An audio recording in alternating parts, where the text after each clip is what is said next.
សួស្តីអ្នកទាំងអស់គ្នាសម្រាប់អ្នកដែលមានបញ្ហា Telegram ហ្វុនទួយដូចខ្ញុំអញ្ចឹងអ្នកនរនេះធ្វើតាមខ្ញុំអញ្ចឹងយើងចូលកន្លែង track 3នេះមកចូល setting បន្ទាប់មកយើងចូល chart setting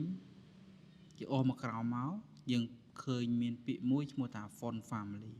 អញ្ចឹងយើងដូរមក font ដែលយើងពេញចិត្តវិញអញ្ចឹងឧបមាថាខ្ញុំដូរទៅ font សៀមរាប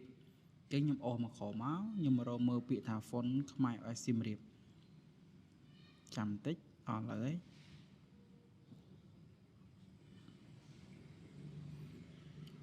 ខ្មែរឲ្យសៀមរាបនេះអញ្ចឹងខ្ញុំចុច save មកហើយបន្ទាប់មកចូលពាក្យ restart មកស្ទូមកវានឹង load Telegram របស់យើងគឺ font ធំឡើងវិញអូខេគឺ font ធំឡើងវិញហើយខ្ញុំប្រូមួយទូចតិចឥឡូវខ្ញុំbreak ធំតោះនេះគឺយើងអាចមើលបានឧបមាថាខ្ញុំចូល channel នេះមួយអញ្ចឹងគឺអក្សរចំណាំធំឡើងវិញលេខទូចដូចមុនហើយ